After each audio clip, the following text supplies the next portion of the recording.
Hi అండి. ఈరోజు లంచ్‌లోకి బెండకాయ ఉల్లికారం మసాలా చేస్తున్నానండి. అది కూడా ఉల్లికారం స్టఫింగ్ అనమాట. చాలా బావుంటుంది ఈ రెసిపీ కూడా. సో, దీనికోసం ఇందాక చూపించినట్లుగా బెండకాయలనైతే మనము సైడ్స్ తీసేసి ఇలా హాఫ్‌కి కట్ చేసుకోవాలనమాట.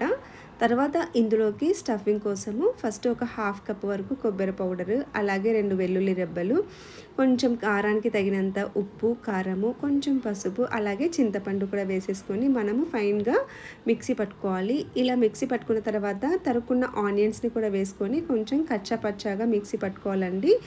మరి పూర్తిగా పట్టుకోకూడదు. ఇలా ఆనియన్స్ అనేవి మధ్య మధ్యలో తగులుతూ ఉంటేనే బావుంటుందనమాట ఈ ఉల్లికారం అనేది. సో, ఇలా ప్లేట్‌లోకి వేసేసుకొని ఒకసారి మిక్స్ చేసుకున్న తర్వాత మనం తరిగి పెట్టుకున్న ఈ బెండకాయలలోకి మనము వీటిని స్టఫ్ చేసేసుకోవటమే. అన్నీ కూడా ఇలా ప్రిపేర్ చేసుకున్న తర్వాత మనము స్టవ్ మీద పాన్ పెట్టేసుకొని అందులో కొంచెం ఆయిల్ వేసేసుకోవాలండి.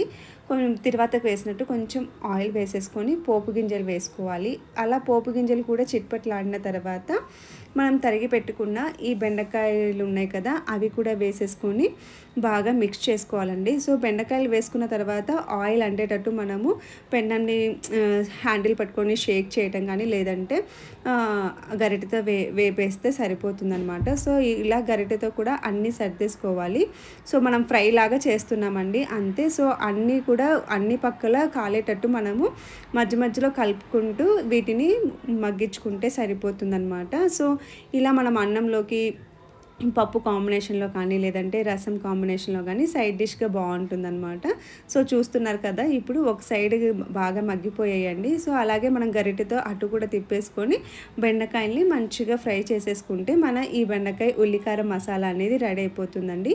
సో, చాలామంది పల్లీ కారంతో చేసి ఉంటారు, లేదంటే నువ్వుల కారంతో కూడా చేసి ఉంటారు. సో, ఉల్లికారము చూసిండరు. కాకపోతే ఇలా ఉల్లికారంతో కూడా ట్రై చేసి చూడండి. చాలా అంటే చాలా బావుంటుంది. సో, ఈరోజైతే మాకు ఈ రెసిపీ చాలా బాగా నచ్చిందండి. అన్నంలోకి పర్ఫెక్ట్ సైడ్ డిష్ అనమాట. సో, మీకు కూడా ఈ రెసిపీ నచ్చుతుందని అనుకుంటున్నాను. నచ్చినట్లయితే నా ఛానల్ని ఫాలో అవ్వండి. అలాగే ఒక లైక్ చేసి, షేర్ చేసి, సబ్స్క్రైబ్ చేసుకోండి. Thank you so much for watching.